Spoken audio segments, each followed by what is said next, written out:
आज हम एक ऐसे विषय पर बात कर रहे हैं जो कई लोगों के लिए बचपन की डरावनी यादों जैसा है। गणित। हाँ, बिल्कुल। हमारे पास जो स्रोत हैं वो शिक्षक पात्रता परीक्षाओं की तैयारी के लिए हैं, पर वो हमें कुछ बहुत गहरा सिखाते हैं। वो हमें सिखाते हैं कि गणित को कैसे पढ़ाया जाए ताकि वो डर नहीं बल्कि एक खोज बन जाए। आज का हमारा मिशन है इन स्रोतों से उन तरीकों को निकालना जो बच्चों के दिमाग में गणित के लिए वो नफरत की जगह जिज्ञासा पैदा कर सकें। बिल्कुल।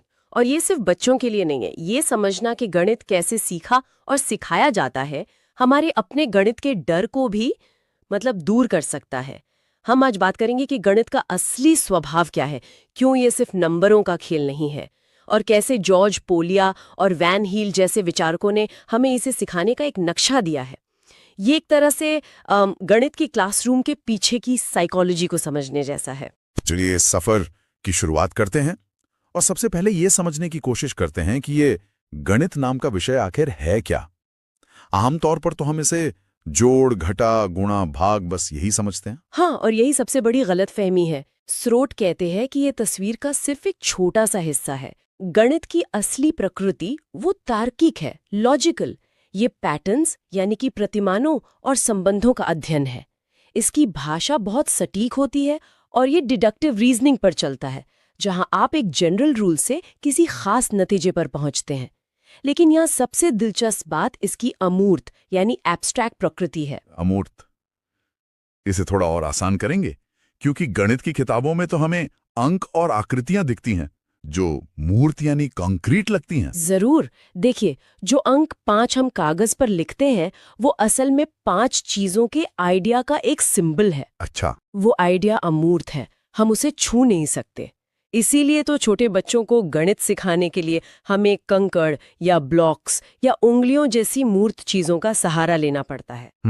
हम इन मूर्त चीजों से उस अमूर्त विचार तक का एक पुल बनाते हैं। और इसी से जुड़ी एक और अहम बात है जिसे एनसीएफ 2005 में गणित का लंबा आकार कहा गया है। गणित का लंबा आकार, टॉलर शेप ऑफ मैथमेटिक्स, ये सुनने में बहुत दिलचस्प लग रहा है। इसका क्या मतलब है? इसे एक इमारत की तरह सोचिए। ठीक है। आप दूसरी मंजिल तब तक नहीं बना सकते जब तक पहली मंजिल की नींव और दीवारें मजबूत न हो। गणित में भी बिल्कुल यही होता है। इसकी प्रकृति पदानुक्रमित हायरार्किकल है। अवधारणाएं एक दूसरे पर बनी होती हैं। अच्छा। अगर किसी बच्चे को जोड़ घटाओ पहली मंजिल ठीक से नहीं आता तो वो गुणा भाग यानी दूसरी मंजिल कभी भी आत्मविश्वास से नहीं कर पाएगा। और अगर वो कमजोर रह गया तो बीज गणित यानी एल्जेब्रा की इमारत तो शुरू होने से पहले ही ढह जाएगी। इसीलिए गणित में कोई भी कॉन्सेप्ट छोड़ना या रटना बहुत बहुत खतरनाक होता है। समझ गया। मतलब गणित एक चेन की तरह है जिसकी हर कड़ी का मजबूत होना जरूरी है। और ये सिर्फ क्लासरूम की बात नहीं है, हमारी रोजमर्रा की जिंदगी भी तो इन्हीं सिद्धांतों पर चलती है। बिल्कुल। सुबह उठने के लिए अलार्म लगाने से लेकर सब्जी खरीदने, बजट बनाने या फिर क्रिकेट में रन रेट समझने तक। हाँ, हर जगह गणित है। ये समस्याओं को हल करने का एक ढांचा देता है। और यहीं पर जॉर्ज पोलिया का समस्या समाधान मॉडल तस्वीर में आता है। हाँ, दोनों स्रोतों में इसका जिक्र है। ये किसी भी गणितीय समस्या को हल करने का एक 4 चरणीय तरीका बताता है। लेकिन ये सुनने में तो बहुत सैद्धांतिक लगता है। क्या ये असल क्लासरूम में व्यवहारिक है? जहाँ एक टीचर को 40 बच्चों को एक साथ संभालना होता है। ये एक बहुत अच्छा सवाल है। देखिए, पोलिया का मॉडल सिर्फ एक चेकलिस्ट नहीं है, ये सोचने का एक तरीका सिखाता है। इसका लक्ष्य बच्चों को स्टेप्स रटाना नहीं बल्कि उन्हें एक व्यवस्थित विचारक बनाना है। ठीक है। इसे एक उदाहरण से समझते हैं। ठीक है। मान लीजिए समस्या है, एक आयताकार पार्क की लंबाई 10 मीटर और चौड़ाई 8 मीटर है। उसके चारों ओर बाड़ लगाने का खर्च 5 रुपए प्रति मीटर है। तो कुल खर्च कितना होगा? ठीक है, एक सामान्य सा सवाल है। तो इस पर पोलिया का मॉडल कैसे काम करेगा? पहला चरण है समस्या को समझना, अंडरस्टैंड द प्रॉब्लम। यहाँ बच्चा सिर्फ नंबरों को नहीं देखेगा, वो खुद से पूछेगा, मुझे क्या पता है, लंबाई और चौड़ाई, मुझे क्या ढूंढना है, कुल खर्च। खर्च कैसे निकलेगा? हाँ, खर्च कैसे निकलेगा? बाड़ की कुल लंबाई को प्रति मीटर खर्च से गुणा करके। और बाड़ की कुल लंबाई क्या होती है? पार्क का परिमाप। इस चरण में ही आप देखिए आधी समस्या हल हो जाती है। ओके, तो पहले सवाल को पूरी तरह से खोलकर समझना है। इसके बाद दूसरा चरण, एक योजना तैयार करना, डिवाइज अ प्लान। हाँ, अब बच्चा रणनीति बनाएगा। ठीक है, सबसे पहले मैं परिमाप का फॉर्मूला लगाऊंगा, 2 गुणा लंबाई जमा चौड़ाई। फिर जो जवाब आएगा उसे 5 से गुणा कर दूंगा। तीसरा चरण है योजना को कार्यान्वित करना, कैरी आउट द प्लान, यानी असल में कैलकुलेशन करना। 2 गुणा 10 जमा 8 मतलब 36 मीटर, और फिर 36 गुणा 5 यानी 180 रुपए। बिल्कुल। और फिर आता है चौथा और आखिरी चरण, पुनः जांचना, लुक बैक। ज्यादातर बच्चे तो जवाब मिलते ही आगे बढ़ जाते हैं। ये चरण इतना जरूरी क्यों है? यहीं पर पोलिया का असली जादू है। ये चरण बच्चों को सिर्फ एक सवाल हल करने वाले से एक असली गणितज्ञ बनाता है। लुक बैक का मतलब सिर्फ उत्तर जांचना नहीं है। तो फिर क्या है? इसका मतलब है सोचना, क्या मेरा जवाब मंतकी है? क्या इसे हल करने का कोई और तरीका था? क्या मैं इस सवाल से कुछ सीखा जो किसी दूसरे सवाल में काम आ सकता है? शायद बच्चा सोचे, ओ मैं 10 + 8 + 10 + 8 भी तो कर सकता था। अच्छा, ये सोच ही मेटाकॉग्निशन है, यानी अपनी सोच के बारे में सोचना। यही वो स्किल है जो हमें चाहिए। वाह, ये तो समस्या को हल करने के पूरे अनुभव को ही बदल देता है। ये सिर्फ क्या नहीं बल्कि कैसे और क्यों पर भी ध्यान केंद्रित करता है। जी। तो हमने गणित के तार्किक स्वभाव और उसे हल करने के एक व्यवस्थित तरीके को समझा। लेकिन सवाल यह है कि इस सैद्धांतिक बात को जमीन पर यानी चंचल बच्चों से भरी क्लासरूम में दिलचस्प कैसे बनाया जाए? बहुत सही सवाल, और इसका जवाब है खेल, गतिविधियां और ठोस वस्तुएं। यहीं पर जियोबोर्ड, टेनग्राम और डॉट पेपर जैसे उपकरण हमारी मदद करते हैं। ये सिर्फ खिलौने नहीं है, ये गणितीय विचारों के लिए खेल का मैदान है। मैंने इनके बारे में पढ़ा है। जियो बोर्ड जिस पर कीलें लगी होती हैं और बच्चे रबर बैंड से आकृतियां बनाते हैं। लेकिन एक डर ये भी तो रहता है कि कहीं बच्चे इन उपकरणों को सिर्फ खिलौना समझकर खेलते ही ना रह जाएं। गणित का असल कॉन्सेप्ट उन तक पहुंचेगा, इसकी क्या गारंटी है? ये डर बिल्कुल जायज है, और यहीं पर एक अच्छे शिक्षक की भूमिका आती है। शिक्षक का काम सिर्फ जियोबोर्ड देना नहीं, बल्कि सही सवाल पूछना है। सोचिए, आप एक बच्चे को परिमाप यानी पेरीमीटर सिखाना चाहते हैं। फॉर्मूला रटाने के बजाय आप उसे जियोबोर्ड पर रबर बैंड से एक आयत बनाने को कहते हैं और पूछते हैं, इस रबर बैंड को अगर सीधा करें तो ये कितना लंबा होगा। बच्चा कीलों के बीच की दूरी को गिनकर खुद ही परिमाप के कॉन्सेप्ट तक पहुंच जाता है। अरे वाह, ये सिर्फ एक खेल नहीं, ये तो खोज है। बिल्कुल। और 10 ग्राम के बारे में क्या? वो जो 7 टुकड़ों वाली चीनी पहेली होती है। 10 ग्राम स्थानिक समझ मतलब स्पेशल अंडरस्टैंडिंग विकसित करने के लिए एक बेहतरीन उपकरण है। जब बच्चे उन 60 टुकड़ों से एक बिल्ली या एक नाव बनाने की कोशिश करते हैं, तो वो असल में क्या कर रहे होते हैं? क्या? वे अपने दिमाग में आकृतियों को घुमा रहे होते हैं, उन्हें जोड़ रहे होते हैं और ये समझ रहे होते हैं कि कैसे अलग अलग आकृतियां मिलके एक बड़ी आकृति बना सकती हैं। मैंने तो इसे हमेशा बस एक पहेली ही समझा था। पर ये तो बच्चों के दिमाग में ज्यामिति की नींव रख रहा है। ज्यामिति की बात चली है तो आकृतियों को समझने की प्रक्रिया पर भी स्रोतों में काफी कुछ कहा गया है। वैन हील का सिद्धांत। हाँ, वैन हील का सिद्धांत, और ये शिक्षकों के लिए किसी खजाने से कम नहीं है। ये बताता है कि बच्चे ज्यामिति चरणों में सीखते हैं और आप किसी बच्चे को सीधे चौथे चरण पर नहीं ले जा सकते। इसके शुरुआती 3 स्तर बहुत बहुत महत्वपूर्ण हैं। पहला स्तर है विजुअलाइजेशन या चाक्षुषीकरण। बिल्कुल। इस स्तर पर बच्चा आकृतियों को उनके गुणों से नहीं बल्कि उनकी शक्ल से पहचानता है। मतलब वो रोटी को देखकर गोल कहेगा और समोसे को देखकर कहेगा ये त्रिभुज जैसा है। अगर आप एक त्रिभुज को उल्टा करके रख दे तो शायद वो उसे त्रिभुज मानने से इनकार कर दे। क्यों? क्योंकि उसके दिमाग में त्रिभुज की एक खास तस्वीर बनी हुई है।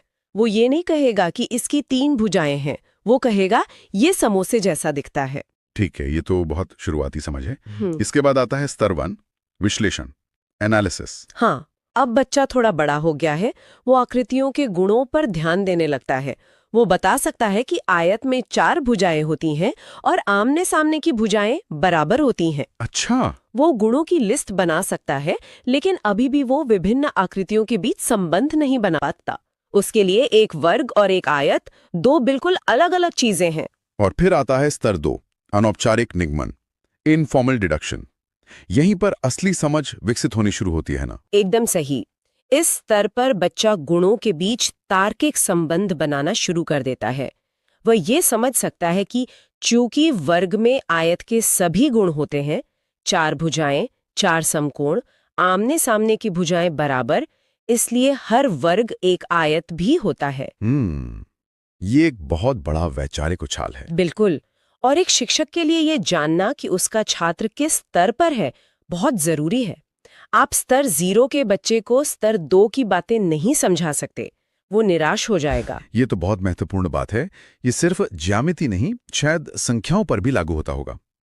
स्रोतों में प्री नंबर कॉन्सेप्ट्स की बात की गई है, मतलब गिनती सिखाने से पहले भी कुछ सिखाना जरूरी है। हाँ बिल्कुल। हम अक्सर बच्चों को सीधे 1 2 3 रटाना शुरू कर देते हैं। ये गलत है।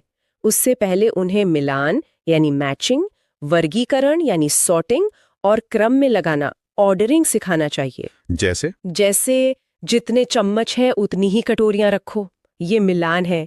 या सारी लाल गेंदों को इस टोकरी में डालो, ये वर्गीकरण है।